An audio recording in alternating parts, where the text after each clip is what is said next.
The guys in our lives like to get thank yous too. And this is the opportunity for us to pull out some really great materials and create something big and bold that they'll truly appreciate. So let's pull out some great products and get started with a fabulous design. For this project, I'm going to be using a really cool surface. It's called Vertigo, and it is a plastic holographic surface that you can cut, die cut, and color. So it has this really cool holographic look, and this one is called Tilted, and it has that really cool sound to it, like flicker stickers from the 80s. And I'm going to be using some different StazOn colors. I'm using Snowflake and Peacock Feathers pigment inks, olive green and cactus green StazOn inks, and GlazeOn matte. And the GlazeOn is what I'm going to use to seal each of the colors in between layers so that they don't blend or react with each other. So I'm starting off with a stencil here, and I'm going to put down a layer of Snowflake. And this is going to turn into a really cool effect where on each layer, it's going to look like they are stacked on top of each other, and it's going to give you really a reaction of depth. You're going to look at it and say, wow, it looks like that's 20 layers deep, but I know it's totally flat. And in order to do that, I have to add on layers of GlazeOn in between. And this dries really quickly. It's water soluble, so it doesn't react with the solvent of StazOn, but it dries and it keeps each layer from blending into each other. So once I put on my first layer of Snowflake, I'm going to come back in with some more of my transparent StazOns using olive green and cactus green. So in this layer, I'm starting off with my cactus green and putting it in a few places. And then I'm going to move into olive green and blend out those edges. Just go a little bit darker in some places and then kind of fade it out into nothing. And it really does add in a very, very cool effect where you see the white below it, but then you start to see the colors above it. And then of course you still have the hologram from the Vertigo. So again, I'm going to put another layer of GlazeOn on top of this, and this is going to help cure that in place. And then when I go to put my final layers of StazOn pigment on top, those are going to stay perfectly in place and they're not going to blend or get picked up or anything by the StazOn pigment that I add on later. So now I'm going into my final layers of StazOn pigment. And as you can see, every time I'm doing this, I'm coming back with a clean stencil. So I'm going to show you after this how I clean this stencil because I bet you're really curious about that. So I'm adding in layers of peacock feathers, and this is going to give me a really beautiful dark look. And then I'm going to add in just one more layer of the StazOn in Snowflake. So what I realized after I had been working on this is that I didn't see a lot of the snowflake that I had initially on the bottom, and I really wanted that to show through. So I did add more on the top here, and in the end you can really see that because it sits on top of the pigment inks and it sits on top of the other layers, so you can really see those little white layers in the end. So now I have all the layers complete, and I'm going to show you how I've been cleaning my stencil this whole time. So in between each layer, I'm just taking my StazOn cleaner and a toothbrush, and I just spray that onto my stencil and use the toothbrush to just lightly scrub it off. And as you can see, both the regular StazOn and the StazOn pigment comes right off using the StazOn cleaner. It does not affect my stencils at all, and it leaves them nice and clean, ready to go for my next project. Look at that, perfectly clean.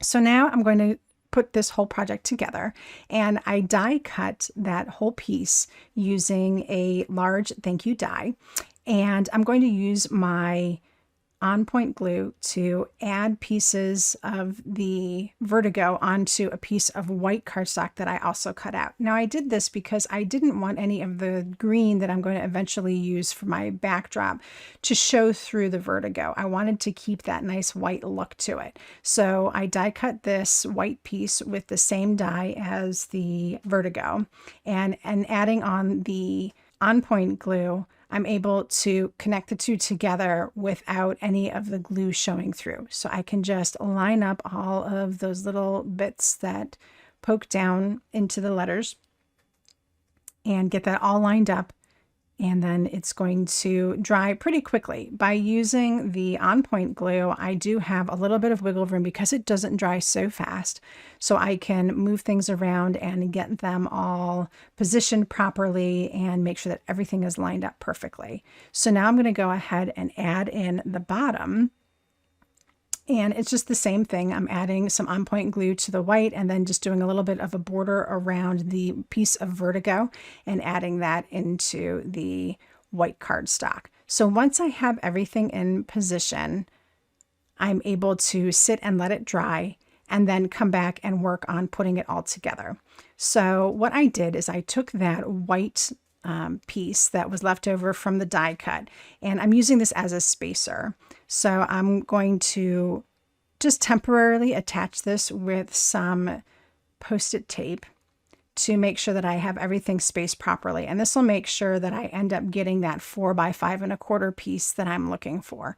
So using this temporary tape, I just go ahead and get everything attached here, and I'm very meticulous about it, making sure that all of the puzzle pieces fit together.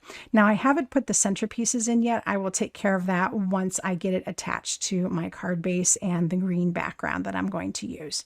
So I picked some coordinating cardstock, something that would look really nice with the shades of green and teal that I picked for the colors that I used on the Vertigo. And that's exactly where it's going to go. And I go ahead and use some more On Point glue to get everything glued down. And I am pretty generous with the glue. I don't want it to smush out underneath, so I'm very careful about how close I get it to the edges.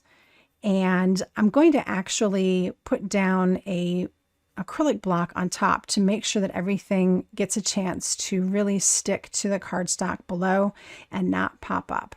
So I go ahead and add all of that on, and then get it down on my green cardstock. And that's actually already attached to a card base. So basically it's ready to go. I'm just going to need to add in those center pieces when I'm done here. So I let that sit for just a minute and put on an acrylic block and let it sit until it's dry. Now I'm ready to go ahead and put in all of those little center pieces. And off camera, what I did was use all of the leftover die cuts in white and back all of those Vertigo pieces. So they will be the same thickness, and then they'll also have the same level of opacity.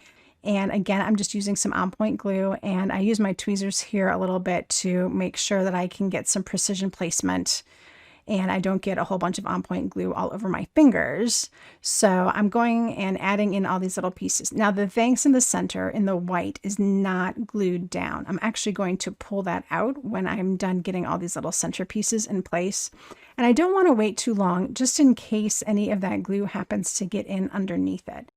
Using the leftover pieces of the die really makes sure that I have the perfect spacing. As you can see, I was able to get everything to lay out perfectly with a border all the way around that is even. And then all of those little pieces are going to fit in exactly where they're supposed to without too much effort.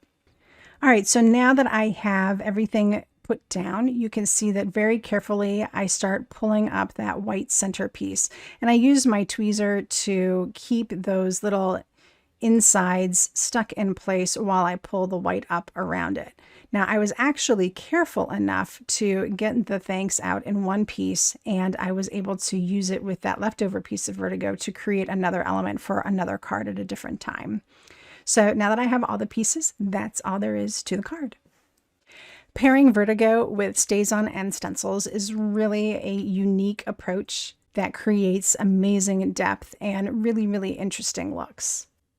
I hope you're inspired to try some bold geometric stenciled looks to let the guys in your life know how much you appreciate them. If you enjoyed today's video, please do give it a thumbs up on the way out and subscribe to this channel to show your support. I'll be back soon with another great video, but until next time, happy crafting.